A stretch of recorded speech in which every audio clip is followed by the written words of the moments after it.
Célestine Dubois avait 34 ans lorsque sa meilleure amie lui a envoyé une capture d'écran 2 nuits avant son voyage pour leur 10e anniversaire de mariage. Sa place avait disparu, réservée à nouveau seule. Un vol de nuit 2 jours plus tard, en classe économique siège du milieu. La place de Régis n'avait pas changé. Seul le nom à côté avait changé. Valérie Coll, 29 ans, une associée en pleine ascension dans son cabinet. Célestine continua de faire défiler. Une conversation mise en cache. Régis qualifiant le voyage d'escapade de fiançailles, confiant que sa femme le découvrirait trop tard pour faire autre chose que l'accepter. Il n'avait aucune idée de ce dont elle était capable. Aucune idée que la femme discrète qu'il mettait au rebut en silence contrôlait plus d'argent que toute son entreprise. Aucune idée qu'elle avait déjà pris son téléphone. Elle composa le numéro de son frère, la voix assurée, les mains parfaitement immobiles. « Réserve-moi une place en première classe », dit-elle. Dans 2 jours, Régis apprendrait exactement qui il avait épousé, et il ne le verrait jamais venir. La valise était ouverte sur le lit, et Célestine Dubois était prudente. Pas prudente comme on l'est en faisant ses bagages pour un endroit magnifique, mais prudente, comme elle avait appris à l'être, choisissant le chemisier bleu marine uni, plutôt que celui en soie, les sandales plates, plutôt que celles à talons, le paréo qui cachait plutôt qu'il ne montrait. Chaque article était plié et placé avec une précision silencieuse, chaque choix fait pour prendre moins de place. Dehors, par la fenêtre de la chambre, le ciel de Paris était encore sombre. Il était un peu plus de 5 heures du matin. Elle aimait cette heure. La maison lui appartenait d'une manière différente de quand Régis était réveillé. Elle posa un 2e chemisier dans la valise et le lissa. Les Seychelles, 10 ans. Elle avait d'abord suggéré les Maldives, une petite escapade privée dont elle rêvait depuis sa jeunesse. Régis avait dit que les Maldives, c'était beaucoup pour ce qui n'était finalement qu'un voyage d'anniversaire. Il avait déjà regardé des hôtels aux Seychelles. Il avait déjà décidé. Alors ce furent les Seychelles. Elle n'avait pas discuté. Elle ne le faisait presque plus. C'était plus simple de lui laisser le choix du restaurant, de l'hôtel, de la conversation, du dernier mot.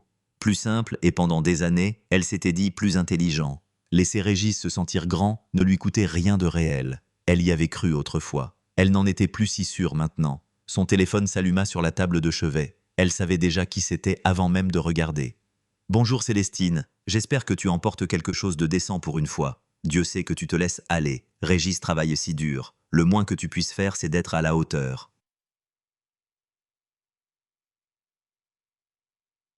Barbara Dubois, 63 ans, jamais tort sur rien. Pas une seule fois dans sa vie si vous lui demandiez. Célestine posa le téléphone face contre la table et continua ses bagages. Elle avait reçu le véritable appel la veille. La voix de Barbara à l'autre bout du fil. Chaude et tranchante à la fois comme un couteau peut être chaud après avoir été au soleil. Tu faisais plus d'efforts avec ton apparence avant. Je le dis seulement parce que je t'aime. Le cabinet de Régis est plein de femmes belles et soignées. Tu veux retenir son attention, Célestine. Elle avait dit « Merci Barbara, je le garderai à l'esprit ». Et c'était tout. Le problème avec Barbara, c'est qu'elle présentait toujours la cruauté comme de l'inquiétude. Les commentaires sur le poids, les remarques sur les cheveux de Célestine, sa garde-robe, sa simplicité, toujours livrée doucement, toujours avec cette petite inclinaison de la tête, comme si elle rendait service à Célestine, en soulignant tout ce qui n'allait pas chez elle. Célestine avait appris très tôt que riposter ne faisait qu'alimenter le feu. Le silence l'affamait plus vite. Elle plia un short en lin et le plaça dans la valise. En bas, elle entendit le réveil de Régis sonner, puis ses pas lourds déterminés se dirigeant vers la salle de bain. Elle avait peut-être 40 minutes avant qu'il ne vienne chercher le café qu'elle préparerait et qu'il boirait sans dire merci. Elle ferma la valise à moitié et la laissa au pied du lit. Les signes avant-coureurs étaient discrets. C'était ça le problème avec eux. Ils étaient faciles à justifier si on le voulait. Régis prenant des appels dans le couloir du fond, la voix basse, la porte presque fermée. Un dîner annulé il y a 2 jeudis. Le projet a pris du retard. Ne m'attends pas. Envoyé par SMS, même pas un appel. Le nouveau parfum qu'elle avait remarqué 3 semaines plus tôt quand il était rentré et lui avait embrassé la joue. Quelque chose de vif et de cher. Quelque chose qu'elle ne lui avait jamais choisi. Elle avait classé chaque indice silencieusement. Comme elle classait, tout observait, ne disait rien. Il était possible qu'il y ait une explication simple à tout cela. Elle n'y croyait pas vraiment. À 9 heures, Régis était parti au bureau. Célestine lava les tasses à café, les sécha, les rangea. Puis elle se dirigea vers son bureau à domicile, ferma la porte derrière elle et s'assit. La pièce ressemblait à n'importe quel petit bureau. Un bureau, une bibliothèque, une fenêtre avec les stores à moitié baissés. Rien qui puisse intéresser qui que ce soit. C'était le but. Elle ouvrit son ordinateur portable et accéda au portail sécurisé. L'appel vidéo se connecta en quelques secondes. 3 visages à l'écran. Son directeur des opérations, son conseiller juridique et le responsable des acquisitions pour un fonds immobilier commercial à Lyon que Rennes Capital Partners convoitait depuis 8 mois. « Bonjour », dit-elle. Sa voix était différente ici, assurée et claire. « Présentez-moi les conditions finales. » Ils le firent. Elle écouta sans interrompre. Quand ils eurent terminé, elle posa 2 questions précises, spécifiques du genre, qui fit que le responsable des acquisitions baissa les yeux sur ses notes, puis les releva avec un air de respect prudent. Le chiffre final sur la feuille de conditions était de 112 millions d'euros. Elle l'approuva, signala où elle devait signer, les remercia et mit fin à l'appel. Puis elle ferma le portail, effaça l'historique du navigateur et retourna à la feuille de calcul insipide qu'elle gardait ouverte comme l'heure. Elle entendit la voiture de Régis dans l'allée. Au moment où il ouvrit la porte d'entrée, elle était dans la cuisine en train de couper des fruits. Ce soir-là, elle se tenait au pied du lit, vérifiant une dernière fois sa valise, s'assurant qu'elle n'avait rien oublié. Régis regardait quelque chose dans le salon. Elle entendait la télévision à travers le mur. Son téléphone vibra sur la table de chevet. « Monique, Celle, il faut que tu vois ça. » Sous les mots, une capture d'écran, leur réservation de vol. La capture d'écran était petite sur l'écran de son téléphone. Elle l'agrandit avec 2 doigts. Il y avait la réservation. Dubois Air siège 2A première classe inchangé. Et juste à côté, le siège 2B, celui qui devait être le sien, Colfille. Célestine lut le nom 2 fois. Puis elle s'assit sur le bord du lit. La télévision tournait toujours dans l'autre pièce, un résumé sportif, le volume bas. Elle pouvait entendre Régis bouger sur le canapé, le son ordinaire d'une nuit ordinaire. Elle regarda à nouveau le nom Colfille. Son propre nom ne figurait nulle part sur la réservation. Elle appela Monique. Le téléphone sonna une fois. « Tu l'as vu ?» dit Monique. « Je l'ai vu. » Célestine garda sa voix basse et égale. « D'où tu sors ça ?»« Du manifeste. Je suis sur ce vol. J'ai sorti la liste complète des passagers pour faire ma prévérification et ton nom n'y était tout simplement plus. » Monique fit une pause. « J'ai d'abord pensé à une erreur système. Alors je suis retourné dans l'historique de la réservation et ta place a été supprimée manuellement il y a 4 jours. La personne qui a fait la modification a utilisé l'identifiant du compte principal. C'est l'email de Régis. Puis une nouvelle passagère a été ajoutée en première classe. » Une autre pause. « Valérie Coll. Elle est listée juste à côté de lui. » Célestine ne dit rien. « Il y a plus, » dit Monique. « J'ai cherché ton nom dans tout le système. Tu es toujours réservé sur la compagnie mais pas sur ce vol. Tu as été déplacé sur un vol de nuit 2 jours après le départ de Régis. » « Quelle place ?» Monique hésita juste une seconde de trop. « Siège du milieu en classe économique. » Célestine regarda le mur en face d'elle, la photo encadrée d'elle et Régis pour leur 5e anniversaire. Lui souriant largement, elle appuyait contre lui souriante. « D'accord, » dit-elle. « Merci Monique. » « Je vais bien. » Elle le pensait. Le calme dans sa poitrine était réel. « Je t'appellerai demain. » Elle raccrocha et resta assise très immobile. La tablette familiale se trouvait sur le comptoir de la cuisine. Régis l'utilisait surtout pour les nouvelles et les commandes à emporter. Elle ne l'utilisait presque jamais. C'était un cadeau de Barbara il y a 2 Noëls pour la maisonnée et elle trônait sur son petit socle de chargement comme un meuble auquel personne ne pensait. Elle alla la chercher. Elle ne savait pas exactement ce qu'elle cherchait, juste qu'elle avait appris au fil des années d'observation silencieuse que les gens qui se croient en sécurité deviennent négligents. Ils suppriment des choses, mais pas avec soin. Ils nettoient la surface, pas les couches en dessous. Cela lui prit 6 minutes. L'application de messagerie avait été vidée, mais le cache du navigateur de la tablette contenait encore un fil de discussion, un service de messagerie qu'elle ne reconnut pas au début. Quelque chose sur lequel Régis avait dû se connecter une fois et n'avait jamais pensé à fermer complètement. Le fil était assez ancien pour pouvoir le faire défiler, assez récent pour être d'actualité. Elle le lut debout au comptoir de la cuisine. « J'ai déjà regardé les bagues, faut juste que je passe ce truc d'anniversaire d'abord. » Et quelques lignes plus bas, « Elle ne se battra pas. Tu sais comment elle est, elle va juste plier. Elle n'a ni les moyens, ni le cran de compliquer les choses. Cette escapade est pour nous. Vois-le comme ça. Je veux te faire ma demande correctement dans un endroit magnifique. » Célestine relut cette dernière ligne. « Te faire ma demande correctement. » Elle posa lentement la tablette sur le comptoir sans un bruit.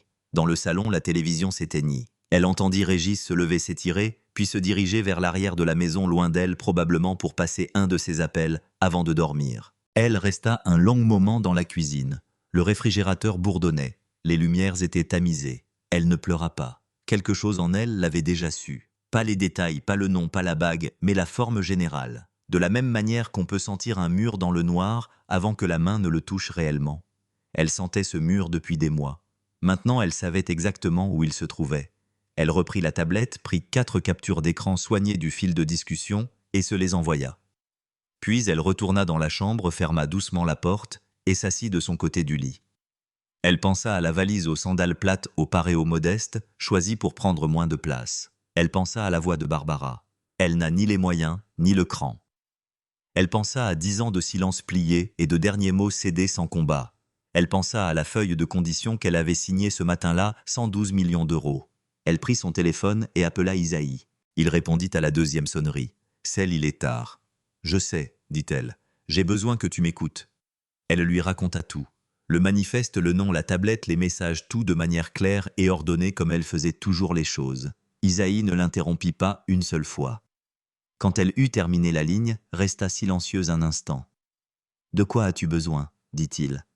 Célestine regarda la valise par terre, puis elle regarda la photo encadrée sur le mur. « Réserve-moi une place en première classe, dit-elle. »« C'est fait, dit Isaïe. Il était déjà en mouvement. Elle pouvait l'entendre. 2 jours. C'est le temps qu'elle a porté ce fardeau. 48 heures de normalité à poser son café sur le comptoir le matin, à lui demander comment s'était passée sa semaine, à s'asseoir en face de lui au dîner, à lui passer le pain et à ne rien dire d'important. Elle était très douée pour la normalité. Elle s'y entraînait depuis des années. Régis ne remarqua rien de différent. Cela lui apprit quelque chose aussi. Le matin du vol, elle fut levée avant lui. Elle se doucha, s'habilla et attacha ses cheveux comme elle le faisait toujours. Petite boucle d'oreille, chaussures plates. Elle ressemblait exactement à la femme qu'il s'attendait à voir. Sa vraie tenue, une robe portefeuille d'un ivoire profond repassé et plié, était déjà au bureau d'Isaïe. Elle se changerait avant d'embarquer. C'était l'idée d'Isaïe. « Fais en sorte qu'il te voie insignifiante une dernière fois, » avait-il dit. « Laisse-le se sentir en confiance. » Elle avait accepté. Régis descendit avec son sac déjà habillé. Blazer anthracite élégant, sa belle montre, celle qu'il portait quand il voulait que les gens le remarquent. Il la regarda par-dessus le bord de sa tasse de café. « Le VTC est confirmé, » demanda-t-il. « Il devrait être là dans 20 minutes, dit-elle. Il hocha la tête, détendu déjà ailleurs dans sa tête. Son téléphone vibra à 8h47. Elle le regarda, puis le regarda lui. « Le mien est en retard, » dit-elle d'une voix facile. Un peu désolée. 15 minutes d'attente. Régis prenait déjà son sac. « Je vais y aller. Pas la peine qu'on attende tous les deux. » Il le dit comme s'il lui rendait service. « Bien sûr, » dit-elle. Il lui embrassa la joue. Rapide, sec, automatique. « On se voit dans l'avion. » Elle le regarda sortir par la porte d'entrée. Elle se tint à la fenêtre et le vit monter dans la voiture qui attendait au bord du trottoir. La voiture qu'il avait organisée lui-même plutôt que celle dont il lui avait parlé. Elle avait su qu'elle serait là. Elle laissa échapper une longue et lente respiration. Puis elle prit son sac, se dirigea vers la porte et appela sa vraie voiture. Isaïe la rejoignit au salon Air France au niveau des départs. Il avait une housse à vêtements sur un bras et un dossier sous l'autre. « Le vol est à l'heure, dit-il. L'équipage de Monique est déjà à bord. » Il lui tendit la housse. « Tu as 20 minutes. » Elle la prit sans un mot et se dirigea vers les toilettes. Quand elle en sortit, elle portait la robe ivoire des talons bas, sa belle montre, celle qu'elle ne portait jamais avec Régis parce qu'elle coûtait plus cher que sa voiture et qu'elle n'avait jamais eu envie de s'expliquer. Ses cheveux étaient toujours attachés mais délibérément maintenant comme elle se coiffait pour entrer dans les salles de conseil. Isaïe la regarda et ne dit rien pendant un instant. « Prête, dit-il enfin. « J'ai toujours été prête, répondit-elle. Elle embarqua pendant la dernière fenêtre de pré-embarquement quand la voix des agents de porte était déjà passée de joyeuse à professionnelle. Elle descendit la passerelle d'un pas mesuré, le dossier dans son bagage à main, le champagne pas encore à la main. Elle passa la porte de la cabine. La première classe était presque pleine. Les sièges étaient larges et couleur crème, et les lumières au-dessus étaient chaudes. Elle pouvait voir Régis au deuxième rang, son blazer plié sur ses genoux, déjà penché vers la femme assise à côté de lui. Valérie Coll était belle de la manière de quelqu'un qui a travaillé pour être regardée. Veste cintrée brushing lisse, le genre de posture qui disait qu'elle savait exactement qui pouvait la voir. Elle riait à quelque chose que Régis avait dit, sa main posée près de la sienne sur l'accoudoir. Aucun d'eux ne leva la tête quand Célestine entra dans l'allée. Une hôtesse de l'air s'approcha d'elle avec un petit sourire. « Bienvenue à bord. Puis-je confirmer votre siège ?»« 2B, dit Célestine. L'hôtesse vérifia son écran. « Parfait, par ici. » Elles firent 6 pas dans l'allée. Célestine s'arrêta à la rangée. Régis leva les yeux. Le sang quitta son visage si vite que c'était presque comme regarder quelque chose se renverser. Il ouvrit la bouche. Rien ne sortit. Célestine ne le regarda pas encore. Elle plaça son bagage à main dans le compartiment supérieur, en douceur et sans se presser, et s'installa au siège 2B. Une hôtesse qu'elle reconnut Monique stable et professionnelle, sans une once d'émotion sur son visage, apparut à côté d'elle, avec une coupe de champagne déjà servie d'un or pâle et froid. « Merci, dit Célestine. Elle prit une gorgée. Puis de l'allée, une voix s'éleva. « Excusez-moi, il doit y avoir une erreur. » Le ton de Valérie était poli, habitué à ce qu'on règle les choses pour elle. « Je suis au 2B. » Monique se tourna vers elle sans hâte. « Je vois que le 2B est confirmé pour Madame Dubois en tant que titulaire principal de la carte de la réservation. Votre carte d'embarquement a été réassignée. » Une brève pause professionnelle. « Je peux vous accompagner à votre nouveau siège. » Valérie regarda Régis. Régis regarda Célestine. La cabine était très silencieuse. La mâchoire de Valérie se contracta une fois à peine visible. Puis elle se tourna et suivit Monique dans l'allée sans un autre mot. Les passagères près de l'avant avaient tout vu. Célestine croisa une jambe sur l'autre et regarda son mari. Son visage avait la couleur de la craie. Elle soutint son regard calme, assuré, sans hâte comme une marée. « Assieds-toi, Régis, dit-elle. Nous avons 10 heures pour parler. » La porte de la cabine se referma dans un bruit sec et définitif. L'avion décolla et la ville disparut sous eux. Régis attendit que le signal de la ceinture de sécurité s'éteigne. Puis il attendit un peu plus longtemps, comme s'il espérait que Célestine parlerait la première et lui faciliterait la tâche. Elle ne le fit pas. Elle posa sa coupe de champagne. Elle ouvrit le petit livre qu'elle avait apporté dans son bagage à main. Elle tourna une page. Célestine. Sa voix était basse, contrôlée, mais de justesse. Je sais comment ça a pu paraître. Elle tourna une autre page. Valérie et moi, on travaille ensemble. Tu sais comment c'est avec des collègues sur le même dossier. Les heures sont longues et... Régis. Elle prononça son nom comme on pose un objet lourd, soigneusement, définitivement. Il s'arrêta. Elle ferma le livre et le regarda pleinement pour la première fois depuis qu'il s'était assis. « J'ai trouvé les textos, dit-elle, sur la tablette familiale. Ceux où tu qualifiais ce voyage d'escapade de fiançailles. » Elle marqua une pause d'un battement. « Alors sautons la partie où elle n'est qu'une collègue. » Le muscle de sa mâchoire tressaillit. Dehors, les nuages montèrent vite et blancs, puis tombèrent en dessous d'eux, et le ciel devint d'un bleu pur et froid de haute altitude. Il parla par bribes, comme le font les gens acculés qui essaient encore de gérer l'étendue des dégâts. Un peu à la fois testant ce qu'elle savait déjà. Ça avait commencé, dit-il, il y a environ 8 mois. Elle ne dit rien. Il remonta à 1 an peut-être. Il n'était pas sûr exactement. Elle le regarda, ses yeux se détournèrent. Il y a environ 2 ans. Voilà, dit-elle doucement. 2 ans. Elle lui avait préparé son café chaque matin pendant 2 ans. Elle lui avait passé le pain. Elle avait porté de petites boucles d'oreilles et des chaussures plates, et s'était rendu facile à ignorer. Et pendant 2 années entières, l'homme assis à côté d'elle avait été complètement ailleurs. Elle ne laissa rien paraître sur son visage. « Et le divorce, dit-elle, tu allais me le demander à notre retour. » Il resta silencieux un long moment. « Je pensais que ce serait mieux après un voyage. Nous donner à tous les deux une sorte de conclusion d'abord. » « Conclusion, répéta-t-elle. Célestine, qu'est-ce que tu lui as dit quand tu as appelé ça une escapade de fiançailles? Elle garda sa voix égale, sans chaleur. Avais-tu déjà une bague? Il regarda par la fenêtre. C'était une réponse en soi. Elle reprit sa coupe de champagne et but une petite gorgée. Elle avait ce qu'elle voulait de cette partie de la conversation. Le reste pouvait attendre. Elle rouvrit son livre et retourna à sa page. Et Régis resta assis à côté d'elle dans le large siège de première classe, sans nulle part où aller, et avec des milliers de mètres de vide sous lui. Ils atterrirent aux Seychelles à 15 heures. Le tarmac était lumineux et l'air chaud les frappa dès qu'ils descendirent de l'avion. Régis avait l'air d'un homme qui espérait qu'elle dirait qu'il devait faire demi-tour et rentrer à la maison. Elle le voyait l'attendre. « Nous nous enregistrons quand même, dit-elle. Il la dévisagea. « Célestine. Nous avons payé pour la suite, nous sommes là. » Elle releva la poignée de son bagage à main. « Nous finirons cette conversation correctement. » Il la suivit à travers le terminal comme une personne suit quand elle ne sait pas quoi faire d'autre. L'hôtel était le genre d'endroit où tout était blanc ou bleu pâle, où les allées étaient ouvertes à l'air marin et où le personnel souriait comme s'il le pensait. Leur suite avait une terrasse privée et une vue sur une eau si claire qu'on pouvait voir le fond. C'était objectivement magnifique. Célestine se tint un moment à la fenêtre, puis elle défit sa valise, se changea et alla dîner sans lui. Cette nuit-là, Régis s'endormit avant 22 heures. Elle s'y attendait. La culpabilité fait ça aux gens. Elle les pousse vers l'inconscience comme une marée qui se retire. Elle s'assit dans le fauteuil près de la fenêtre, son ordinateur portable sur les genoux, la pièce sombre à l'exception de la lumière pâle de l'écran.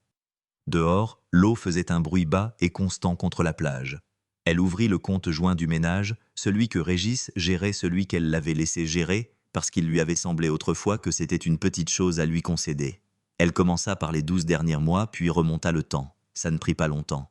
Des frais d'hôtel, un bijoutier du centre-ville, un restaurant où elle n'était jamais allée, une réservation de vol qui ne correspondait à aucun de ses voyages, un autre hôtel, un autre. Elle continua de faire défiler. Son visage ne changea pas, mais sa main se serra très légèrement sur le bord de l'ordinateur.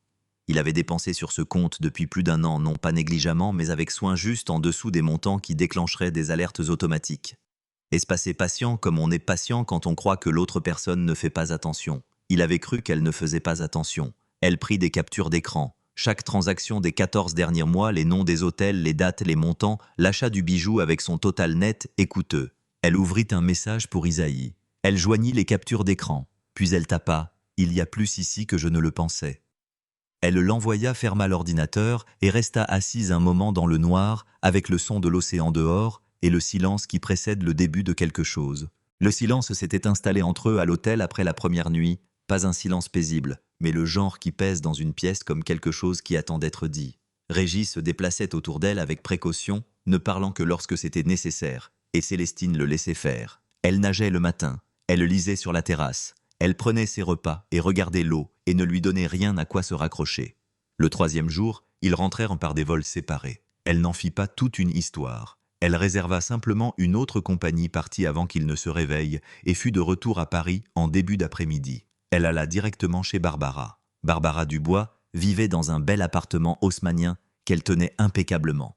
Chaque surface portait un arrangement soigné de photos encadrées et de petits objets de bon goût, une maison construite pour signaler que la famille qui y vivait était arrivée quelque part. Elle ouvrit la porte dans un chemisier crème, les cheveux coiffés et ses lunettes de lecture sur la tête, et elle jeta un coup d'œil à Célestine et laissa échapper une longue respiration. « Entre », dit-elle. Le ton était déjà là, déjà certaine de savoir comment cette conversation allait se dérouler. Célestine s'assit sur le canapé, les mains jointes sur ses genoux.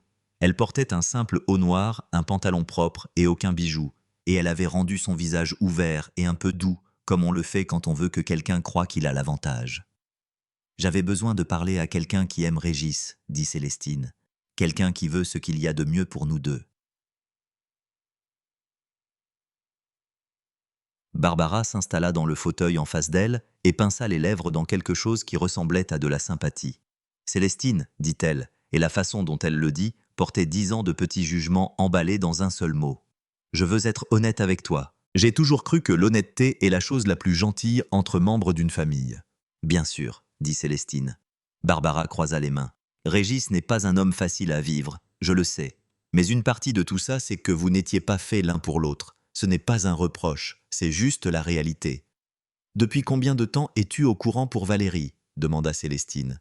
Elle garda sa voix douce en le disant presque curieuse, comme si c'était une petite question. Les mains de Barbara se crispèrent juste une demi-seconde avant qu'elle ne les relâche. « Un peu plus d'1 an, dit-elle. Il me l'a dit lui-même. Il avait besoin de parler à quelqu'un. » La pièce était très silencieuse. « Je l'ai rencontré 2 fois, continua Barbara. La confession sortait plus facilement maintenant que la porte était ouverte, avec le soulagement particulier de quelqu'un qui attendait de ne plus avoir à faire semblant. Elle est raffinée, très soignée. Saïd, comment se comporter à ces événements du cabinet, les fêtes de fin d'année, ce genre de choses. Elle fit une pause. J'ai dit à Régis qu'un homme dans sa position a besoin de quelqu'un qui corresponde à ce monde. Quelqu'un qui... Ses yeux balayèrent brièvement Célestine. Quelqu'un qui passe bien en photo à ces événements. Ce n'est pas cruel de dire ça, c'est pratique. Célestine la regarda. Barbara ne sia pas. Elle croyait ce qu'elle disait. C'était le plus important. Elle le croyait sincèrement, complètement. « J'apprécie ton honnêteté, » dit Célestine. Sa voix était chaude, assurée. Elle laissa le silence s'installer pendant exactement un battement. Cela m'aide vraiment à mieux comprendre les choses. Elle prit son sac, remercia Barbara pour le thé qu'elle n'avait pas touché, et sortit. Elle resta assise un moment dans la voiture avant de la démarrer, non pas parce qu'elle était contrariée, mais parce qu'elle voulait être précise sur ce qu'elle ressentait avant de le mettre de côté. Barbara savait depuis 1 an, avait rencontré la femme, avait donné à son fils une raison de continuer, s'était assise en face de Célestine au dîner du dimanche et aux tables de fête, et avait dit de petites choses blessantes sur son apparence avec la certitude calme de quelqu'un qui croyait simplement dire la vérité. Célestine démarra la voiture et appela Isaïe. Il décrocha à la 2e sonnerie. Comment ça s'est passé? Elle était au courant pour Valérie depuis plus d'1 an, dit Célestine. L'a rencontré 2 fois. A dit à Régis qu'il serait plus heureux avec quelqu'un qui passe mieux en photo. Une pause. Waouh! Le compte est pire aussi. J'ai tout additionné hier soir. Le total dépasse 180 000 € Isaïe. Hôtel bijoux vole tout. Il resta silencieux un moment, et elle pouvait l'entendre réfléchir. Celle, dit-il prudemment. Ça va au-delà d'une demande de divorce. C'est une faute financière. Nous avons besoin d'un dossier officiel, pas seulement de capture d'écran. Je sais. Elle le savait depuis l'hôtel, depuis qu'elle était assise dans le noir avec un ordinateur portable et qu'elle avait senti l'ampleur de la situation. Je veux que tout soit documenté. Chaque reçu d'hôtel, chaque virement, la chronologie, avec Valérie, l'implication de Barbara. Tu es sûr? J'en suis sûre, dit-elle. La retenue ne suffit plus. La voiture était à l'arrêt à un feu rouge. Dehors, la ville bougeait comme elle le fait toujours, indifférente, énorme. Je vais faire appel à quelqu'un, dit Isaïe. Quelqu'un de bon. On va monter un vrai dossier. Bien, dit Célestine. Le feu passa au vert et elle conduisit. Les fleurs arrivèrent en premier. 12 roses blanches livrées à la maison un mardi matin, avec une carte qui disait « Parce que je t'aime » de l'écriture soignée de Régis. Célestine les mit dans un vase sur le comptoir de la cuisine et lui envoya un simple merci par SMS sans rien ressentir. Puis vinrent les dîners. Il fit des réservations dans 2 restaurants qu'elle avait mentionnés une fois des mois auparavant, en passant le genre d'endroit qu'il qualifiait habituellement de « pas vraiment notre genre ». Il lui tira sa chaise. Il lui demanda comment s'était passée sa semaine. Il écoutait ou faisait semblant d'écouter, le menton posé sur sa main et les yeux faisant le travail d'un homme qui voulait paraître présent. Elle le laissait faire. Elle posait des questions en retour. Elle souriait au bon moment. La nuit seule dans la salle de bain, la porte verrouillée et le ventilateur en marche, elle examinait les dernières photos que l'enquêteur d'Isaïe avait envoyées. Des halls d'hôtel, un comptoir de bijouterie dans un grand magasin du centre. Régis et Valérie marchant ensemble dans une rue du Marais, assez proches pour que leurs épaules se touchent. Célestine les transféra à Isaïe et alla se coucher. Le chantage affectif arriva la 2e semaine. Il faisait un lave-vaisselle après un dîner tranquille à la maison, quand Régis posa son verre et dit de la voix prudente de quelqu'un qui avait répété son discours « J'ai besoin que tu comprennes quelque chose, Celle. Ça n'est pas arrivé dans le vide. » Elle ferma le robinet et attendit. « Tu n'as jamais été vraiment là, dit-il. Émotionnellement, je veux dire. Même quand nous étions dans la même pièce, j'essayais de me connecter et tu étais complètement ailleurs. » Il secoua la tête comme si ça lui faisait encore mal. Un homme ne peut pas tendre la main indéfiniment avant d'arrêter de tendre la main. Elle le regarda un moment. La lumière de la cuisine était chaude. Son visage était arrangé en une expression blessée et sincère. « Je t'entends, dit-elle. » C'est tout ce qu'elle lui donna. 3 mots et un regard qui ne révélaient rien. Il attendit plus. Quand rien ne vint, son expression changea légèrement. Une lueur de frustration qu'il ne put cacher tout à fait. Il s'était attendu à des larmes, un déni ou une dispute qu'il pourrait gagner à ses propres conditions. Elle prit son torchon et s'essuya les mains. La menace vint 3 jours plus tard, presque nonchalamment, à la fin d'une conversation sur la maison. « Tu sais, » dit Régis appuyé contre le cadre de la porte de la cuisine, les bras croisés. « Un divorce ne se passera pas comme tu l'imagines. J'ai un revenu, un vrai revenu, une position. » Il dit « position » comme si le mot lui-même avait du poids. Tu as tes petites activités de conseil, mais au final, ça représente quoi? Un juge regarde les chiffres et tu repartirais de rien. C'est juste la réalité. Célestine posa sa tasse de café. Tu as probablement raison, dit-elle. Je n'ai pas encore tout réfléchi. La tension dans ses épaules baissa. Il hocha lentement la tête satisfait et retourna à son téléphone. Elle le regarda un instant, la facilité qui revenait dans sa posture, la façon dont son pouce bougeait sur l'écran, et pensa à toutes les manières dont une personne pouvait se tromper complètement sur ce qu'elle savait. Isaïe appela un jeudi soir, alors que Célestine était assise sur la terrasse arrière, regardant la dernière lueur du jour s'amincir sur les toits. « J'ai trouvé quelque chose, dit-il. » Sa voix était égale, mais elle connaissait assez bien son frère pour entendre ce qui se cachait en dessous. « Dis-moi. » J'ai fouillé dans les finances de Callahan Meridian. Leur expansion, celle sur laquelle Régis mise tout son avenir, toutes les nouvelles embauches, l'aménagement des bureaux, le plan, Valérie va devenir associée. Tout repose sur un tour de table de capital investissement qu'ils ont clôturé il y a environ 3 ans. Il fit une pause. L'investisseur principal est une société holding anonyme enregistrée sous une entité écran, près de 40% de la nouvelle structure du capital. La terrasse était calme autour d'elle. Quelque part dans la rue, une portière de voiture se ferma. J'ai recoupé les signatures de dépôt, continua Isaïe. L'agent enregistrait la structure du fonds, le langage juridique. Une autre pause plus courte cette fois. Celle, c'est Rennes. Elle ne dit rien. C'est ton fonds, dit Isaïe.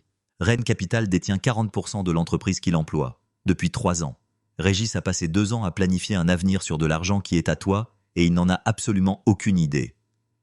La dernière lueur du jour disparaissait maintenant, le ciel passant de l'orange à un gris plat et profond. Célestine resta assise très immobile. Elle avait investi dans Callahan Meridian avant même qu'elle et Régis ne soient fiancés. Une entreprise de taille moyenne prometteuse de bons fondamentaux, un potentiel de croissance discret. Elle l'avait fait comme elle faisait tout sous un nom d'emprunt sans sentiment parce que c'était une décision judicieuse. Elle n'y avait pas pensé depuis des années. Régis lui avait dit 3 jours plus tôt qu'elle repartirait avec rien. Il travaillait dans une entreprise qu'elle possédait. « D'accord », dit Célestine. Sa voix était égale, calme comme elle l'était toujours quand quelque chose devenait absolument clair pour elle. « D'accord », dit-elle à nouveau. « Parlons de la suite. » Elle l'annonça à Régis un vendredi matin autour d'un café. « J'ai réfléchi », dit Célestine.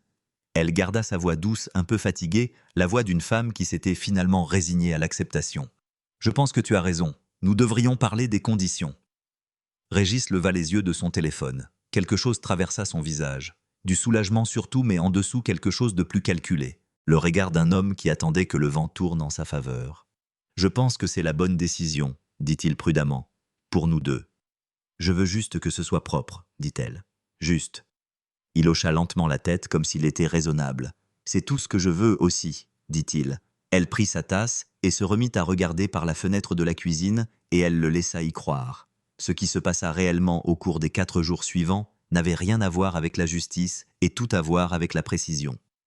Isaïe travailla depuis son cabinet, enchaînant des journées de 12 heures avec 2 assistants juridiques et un expert comptable judiciaire qui avait passé 15 ans à démêler exactement ce genre de dommages financiers cachés. Ils construisirent le dossier juridique à partir de zéro. Chaque retrait documenté, chaque frais d'hôtel daté et sourcé. Chaque virement que Régis avait effectué depuis le compte joint du ménage mis en correspondance avec un reçu que l'enquêteur d'Isaïe avait déjà recueilli. 183 000 € comptabilisés jusqu'au dernier centime sortis d'un compte que Régis avait géré, parce que Célestine l'avait laissé faire, parce que ça n'avait jamais eu d'importance pour elle, parce qu'elle avait tellement plus d'argent ailleurs qu'elle ne l'avait même pas surveillé de près. Cette négligence lui avait coûté. Elle avait décidé de ne pas refaire cette erreur. Pendant qu'Isaïe s'occupait du dépôt, Célestine rédigea elle-même la lettre. Pas Isaïe, pas un mandataire. Elle, sur du papier, a en tête de Rennes Capital Partners, sous sa signature demandant une réunion privée avec Preston Callahan à sa plus proche convenance pour discuter de la structure actuelle du capital de l'entreprise et d'une question préoccupant un investisseur. Professionnelle précise calibrée pour tout dire à quelqu'un qui savait lire entre les lignes et rien à quiconque ne le savait pas. Elle l'envoya un mardi après-midi. Le bureau de Callahan répondit en moins de 2 heures. Ils confirmèrent pour samedi matin 9 heures au cabinet. Valérie appela Régis le mercredi soir. Célestine ne l'entendit pas. Elle était dans son bureau, la porte fermée, en train de réviser la version finale du dossier juridique qu'Isaïe avait envoyé. Mais elle l'entendit après sa voix dans le couloir plus basse que d'habitude. Le calme prudent particulier d'un homme qui essaie de ne pas être entendu. « Je sais, » disait-il. « Je sais, juste un peu plus de temps. » Une pause. Elle commence à accepter. « Je te l'avais dit. » Une autre pause, plus courte. « Valérie, j'ai besoin que tu me fasses confiance, en ce moment. » Célestine surligna une ligne dans le document, confirma le chiffre, passa à autre chose. Elle l'entendit dire « Bientôt, je te le promets, bientôt. » Elle ferma le document, le classa dans le dossier intitulé « Final » et alla se faire une tasse de thé. L'invitation à dîner fut envoyée le jeudi. Célestine appela directement Barbara, sachant que c'était la bonne démarche. Barbara réagissait bien quand on la consultait, quand on la traitait comme si elle était nécessaire. Célestine lui dit qu'elle avait accepté la fin du mariage et qu'elle voulait une dernière conversation avec la famille présente. Civil privé sans avocat. « Je pense juste qu'on se doit bien ça, » dit-elle. Barbara marqua une courte pause avant d'accepter. Elle en parla à Régis ce soir-là brièvement. « J'ai appelé ta mère. J'aimerais qu'on s'assoie tous ensemble vendredi soir, un dîner juste pour clore ça correctement. » Il la regarda avec cette même expression mesurée qu'il arborait depuis des semaines, cherchant le piège, cherchant la dispute qu'il s'attendait encore à ce qu'elle déclenche. « D'accord, dit-il finalement. C'est mature. » Elle ne dit rien. Le vendredi après-midi, la maison était calme. Isaïe avait déposé le dernier document à midi. Célestine avait confirmé la réunion avec Callahan pour samedi matin par l'intermédiaire de l'assistante de Rennes Capital vérifiée, leur vérifier l'adresse. Chaque pièce était à sa place. Elle était assise à la table de la cuisine révisant les documents du soir, non pas pour les mémoriser, elle le savait déjà, mais parce qu'il y avait quelque chose de rassurant à les tenir dans ses mains quand Isaïe appela. « Tout est déposé », dit-il. « Dossier impeccable, ils ne peuvent rien toucher. » Et Callahan a confirmé pour 9 heures samedi. Elle posa les papiers à plat sur la table. La maison était très silencieuse autour d'elle. « Tout est en place », dit-elle. Isaïe resta silencieux un instant. Quand il reprit la parole, sa voix était calme et solide comme la pierre. « Alors finissons-en. » La table était dressée comme Célestine l'avait toujours dressée pour les dîners de famille. Une nappe blanche repassait 3 bougies au centre allumaient les belles assiettes, celles que Barbara avait un jour qualifiées de trop simples pour recevoir, positionnées précisément à chaque place. Une carafe d'eau, une bouteille de vin rouge, que Célestine avait ouverte et laissée respirer 1 heure avant l'arrivée de quiconque. Cela ressemblait à une offrande de paix. C'était le but. Barbara arriva la première, ce qui était habituel. Elle entra par la porte d'entrée avec l'aisance exercée d'une femme qui avait décidé depuis longtemps qu'elle avait sa place dans n'importe quelle pièce où elle entrait. Elle embrassa l'air à côté de la joue de Célestine, puis fit un lent tour visuel de la salle à manger, comme elle le faisait toujours cataloguant, cherchant quelque chose à améliorer. « C'est bien que tu aies fait simple, » dit Barbara, posant son sac à main sur le dossier de sa chaise. Elle jeta un coup d'œil à la robe de Célestine vert foncé, ajustée sobre. « Bien que tu aurais pu faire un peu plus d'efforts vu l'occasion. »« Je pense avoir fait exactement l'effort qu'il fallait, » dit Célestine. Barbara silla, puis sourit, comme elle le faisait toujours quand elle n'était pas sûre d'avoir reçu une réponse ou d'avoir été congédiée. Isaïe arriva 2 minutes plus tard. Il posa sa mallette près de la porte, accepta un verre d'eau et prit la place à la gauche de Célestine. Il ne dit pas grand-chose. Il n'en avait pas besoin. Sa présence était une déclaration en soi. Un avocat d'affaires qui avait traversé la ville un vendredi soir pour s'asseoir à un dîner de famille apportait avec lui autre chose que de bonnes manières. Régis le remarqua. Elle le vit l'enregistrer dès qu'il entra. La mallette, l'expression d'Isaïe, le calme particulier dans la pièce, puis elle le vit décider de ne rien en dire, ce qui lui dit tout. Il s'assit en face d'elle, se versa un généreux verre de vin. « Alors, dit-il, on y va. »« On y va, » acquiesça Célestine. Elle les laissa manger d'abord. Pas beaucoup. Assez. Assez pour que la table semble habitée, que les bougies aient un brûlé d'1 centimètre, que Régis se soit légèrement détendu avec un 2e verre de vin et que Barbara ait commencé à parler de la rénovation de la cuisine d'un voisin comblant le silence comme elle le faisait toujours quand le silence la mettait mal à l'aise. Célestine attendit que Barbara reprenne son souffle. Puis elle posa sa fourchette, croisa les mains sur la table et dit « J'aimerais commencer ». L'atmosphère changea. Régis se redressa. Les yeux de Barbara se tournèrent vers son fils. Une vérification rapide instinctive puis revinrent. Célestine tendit la main à sa droite là où Isaïe avait placé un mince dossier manille au début du repas. Elle l'ouvrit et posa le premier document à plat au centre de la table où tous pouvaient le voir. « 2 ans, dit-elle. Sa voix était égale. La liaison avec Valérie Coll a commencé il y a 2 ans, pas des mois. Elle laissa cela faire son effet. J'ai des reçus d'hôtel, des photos datées, un fil de discussion où tu décrivais ce voyage comme une escapade de fiançailles. Elle fit glisser une page vers Régis puis une autre. Ce ne sont pas des accusations, ce sont des documents. La mâchoire de Régis se crispa. Il ne dit rien. Elle posa le document suivant. Sur la même période, 183 000 € ont été déplacés de notre compte joint. Bijoux séjour à l'hôtel 2 virements que l'expert comptable d'Isaïe a tracé jusqu'à un bijoutier du nord de la ville. Elle fit une pause. La bague, je suppose, est déjà achetée. Quelque chose traversa le visage de Régis qu'elle n'avait aucun intérêt à nommer.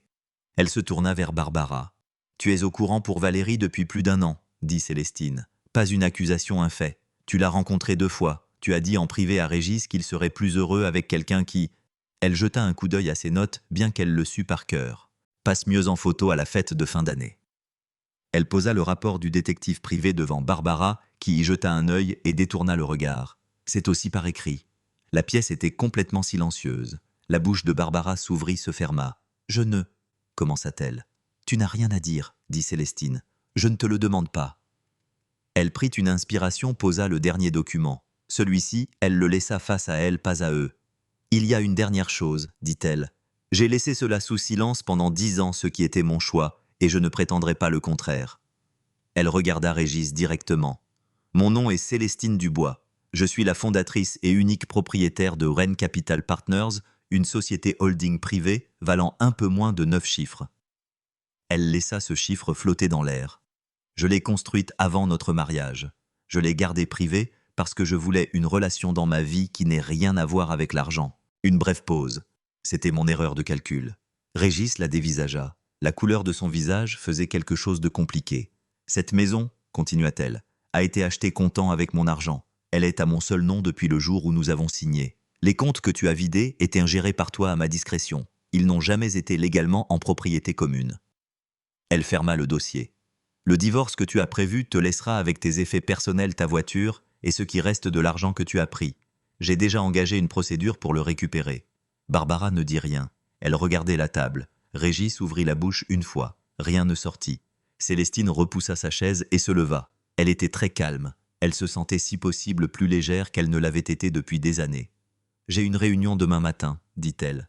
Je vous laisse discuter tous les deux. » Elle les laissa assis là, les bougies toujours allumées. Le vin à peine touchait la pièce entièrement silencieuse derrière elle. Le bâtiment était de verre et d'acier. 42 étages dans l'est de Paris avec un hall qui sentait l'argent. Marbre polifleur fraîche, le genre de silence qui coûte cher à entretenir. Célestine y était déjà venue 2 fois pour les fêtes de fin d'année de Régis, où elle s'était tenue avec un verre de quelque chose de pétillant et avait souri agréablement pendant que ses collègues la regardaient sans la voir. Elle franchit la porte tournante à 8h58. Elle portait un tailleur pantalon bleu marine bien coupé des talons bas. Ses cheveux étaient relevés. Elle portait un simple portefeuille en cuir sous le bras, le genre qui ne se fait pas remarquer. Elle avait l'air posée. Elle avait l'air de quelqu'un qui avait un but et savait exactement comment l'atteindre. La réceptionniste lui sourit. « Célestine Dubois pour Preston Callahan, dit-elle. 9h.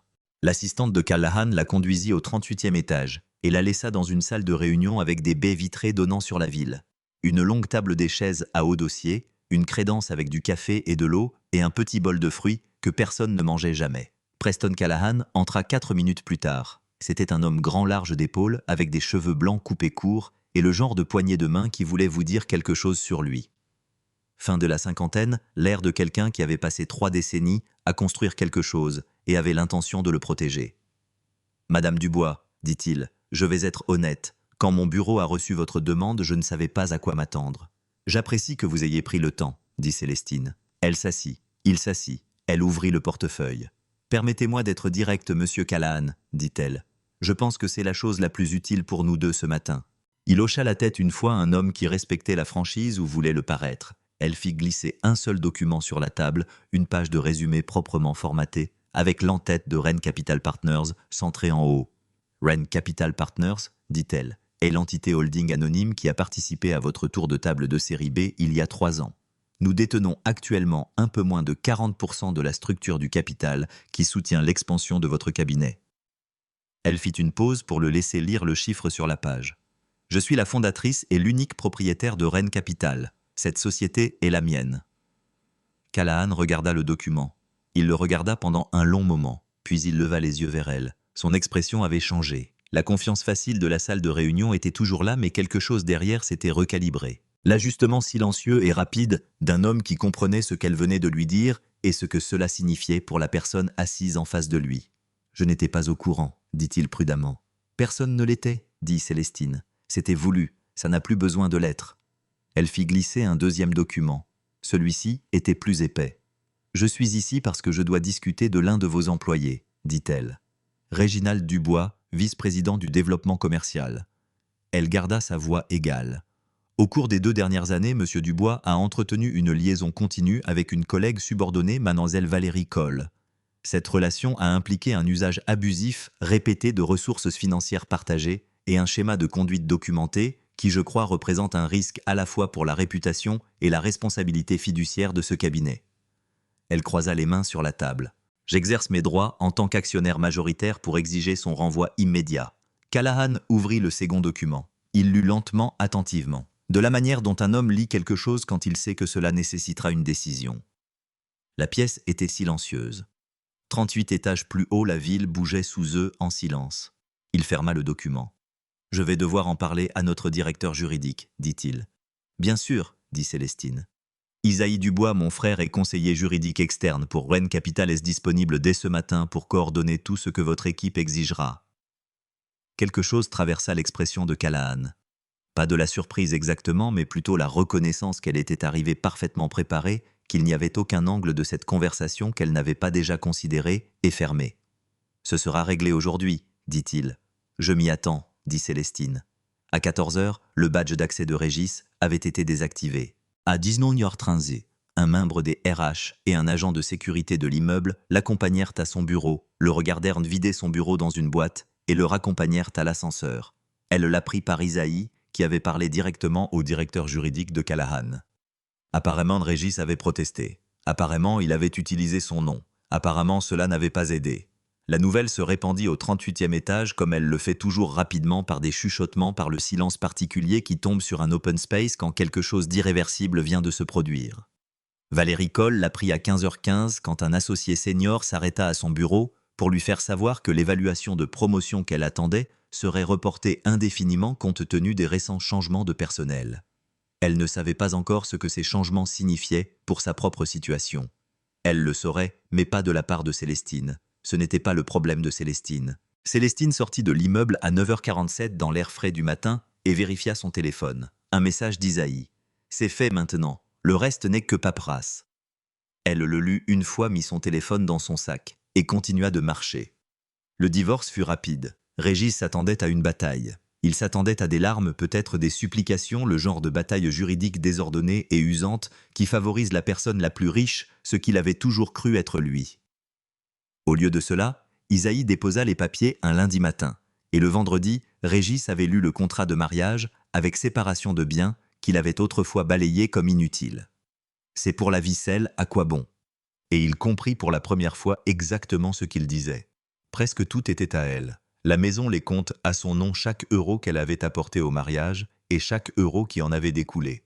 Le compte joint qu'il avait vidé, celui avec les reçus d'hôtel, les frais de bijouterie et l'acompte pour la bague qu'il n'avait jamais mentionné, n'avaient jamais été légalement partagés. Isaïe s'en était assuré avant même que l'encre ne soit sèche 10 ans plus tôt. Ce que Régis avait pris, Célestine le récupéra. Le reste, il ne l'avait pas. Il contesta 2 points. Isaïe répondit avec une documentation si complète et si précise que le propre avocat de Régis lui conseilla de laisser tomber. Il laissa tomber. Barbara appela 4 fois au cours des 2 premières semaines. Le premier appel, Célestine le laissa aller sur la messagerie vocale. Le message était long. Il utilisait des mots comme « famille »,« pardon » et « ce qui est fait est fait ». Il trouvait également vers la fin un moyen de suggérer que Célestine aurait pu être en partie responsable de la distance dans le mariage. Vieilles habitudes. Célestine le supprima sans répondre. Le deuxième appel arriva 3 jours plus tard. Un message plus court, cette fois d'un ton plus doux. Barbara disait qu'elle lui manquait. Disait qu'elle espérait qu'elle pourrait prendre un café. Le troisième appel, pas de message. Le quatrième appel, Célestine répondit. « Barbara » dit-elle. Une pause à l'autre bout du fil. Barbara ne s'attendait pas à ce qu'elle décroche. Célestine, sa voix était prudente. « Je suis contente que tu répondes. J'espérais que nous pourrions... » « Je sais ce que tu espérais, » dit Célestine. Pas méchamment, juste simplement. « Je ne vais pas le faire.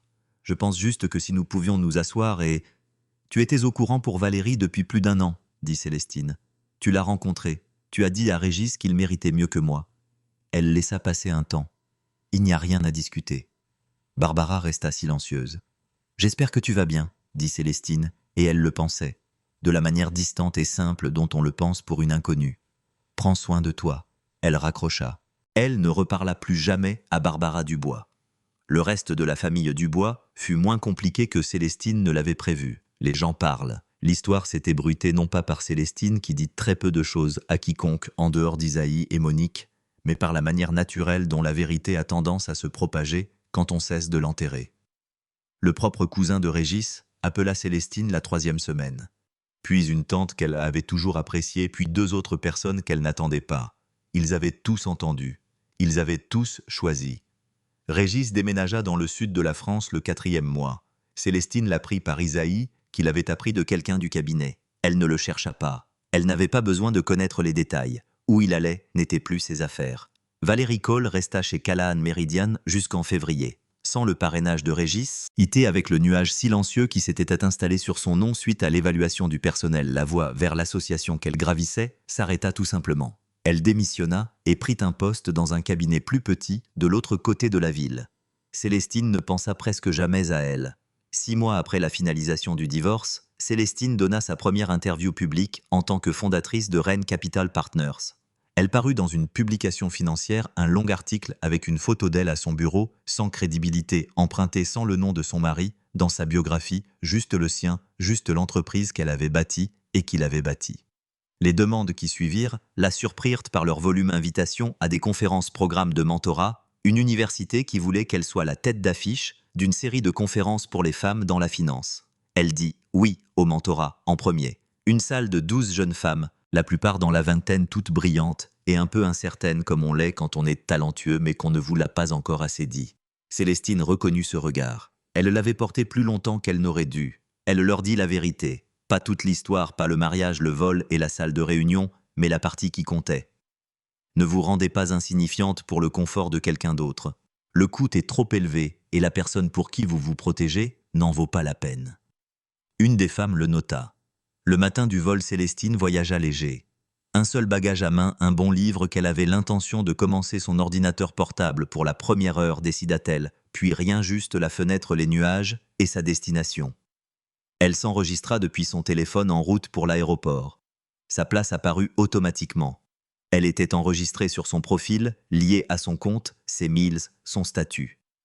Première classe, côté Hublot, la même compagnie aérienne. Elle sourit un peu à cela. Monique était à la porte d'embarquement.